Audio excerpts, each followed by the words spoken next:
Mr. Odok, let's bring this back to you. Is there anything wrong, even as Mr. Westelza has suggested, in handling each of these allegations on their merit?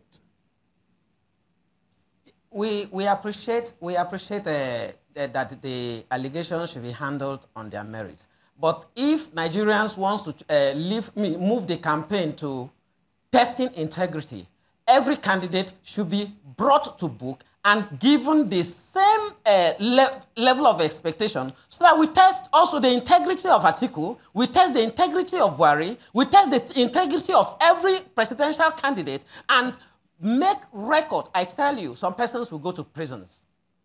If we are to test integrity as a criterion for voting the next president, then Atiku will be in prison.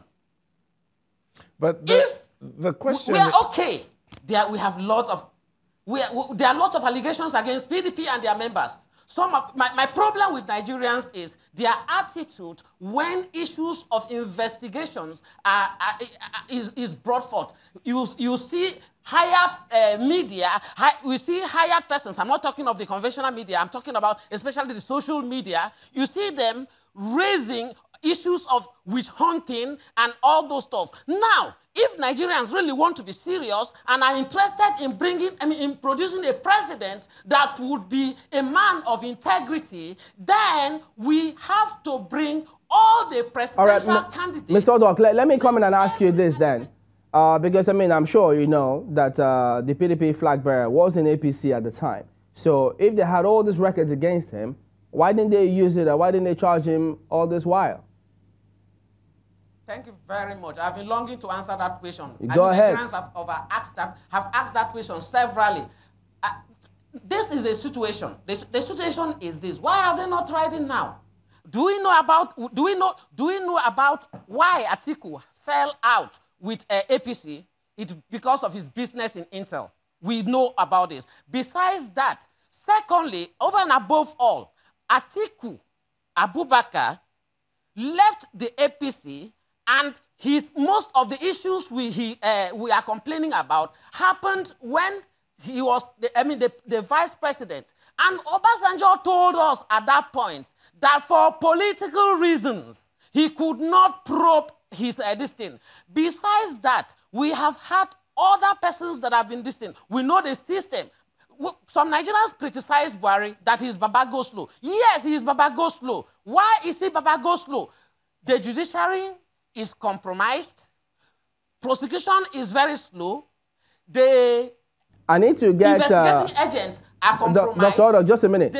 Before you move on to the next point, because we need to take them point by point. Now that you raised that the reason why he left the APC was because of his business in Intel. All right, let me get Honorable Idahosa to speak up on this one, because, we could have followed up, but since it's there, could you go ahead, please, Mr. Idahosa? Could you respond to that? Well, the truth is that there's no empirical evidence to that effect. To me, that is just conjecture of my brother's view. I'm not too sure that that is the reason. It was very clear that the difference in political policies and the approach to implementation of governance issues may have been the major fallout. If you listen to Atiku himself, when he left the APC, he based his disagreement purely on the methodology of dealing with government issues and the fact that there was a promise breach and that the government was no longer in the direction of the agreement of those who formed the APC. And to that extent, he had to seek a different destination in his pursuit for an egalitarian society. So he had nothing to do with Intel. Intel is purely an internal business run by many other persons and could not have been the major reason from crisscrossing from one political party to another. So I summarize that by saying pure political difference and nothing more pretentious. All right, Dr. Odok, moving on to the next point, because, I'm not sure you have a rebuttal to that, because, because I'm sure you also read the submissions of the PDP flag bearer while he was leaving the party at the time. But you were going to go ahead and make your next point. Sorry, please. I beg to answer here. We know, let Nigerians stop pretending. we know the politics of Nigeria is basically a product of interest. The rest is primary. One would not believe Obasanjo, who have vowed that he would, God will not forgive him because, if he forgives Atiku, supporting Atiku, if not for interest. What else would have made Obasanjo to change his mind, if not for interest? And maybe the issues about revocation of oil blocks. Interest in politics in Nigeria is limited to interest. And the threatening of Atiku's business, Intel business, built up as a reason for his defection. He was no longer comfortable. Maybe he felt that Buhari would certainly be the Father Christmas that would blossom and continue the cabal who would grow fat and eat fat and continue. So when he didn't see it, he has to give other political. I can generate 1,001 of political reasons to leave APC today if interest is not involved. So we and the likes made. Dr. Odok, does that mean that if he had remained in the APC, this would not have been an issue?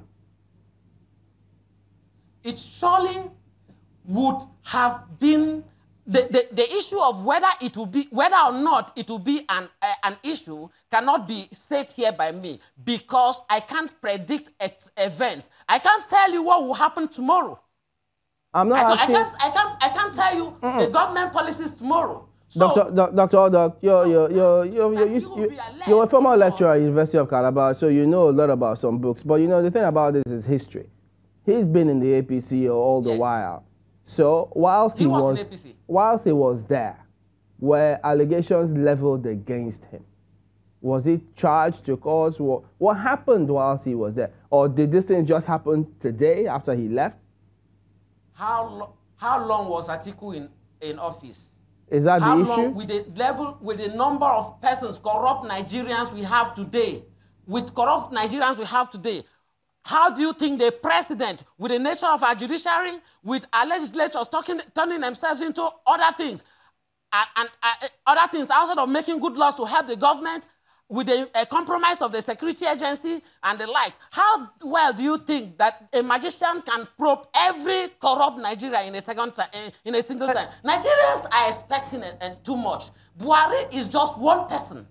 There are three arms of government. We have the judiciary, we have the legislature, and we have the executive.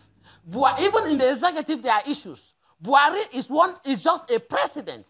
And you can't expect one man to do the job of three people and think the efficiency will be okay. Things will surely be slow. Buhari will surely go slow. Now, let's move to this and let both of you respond to this.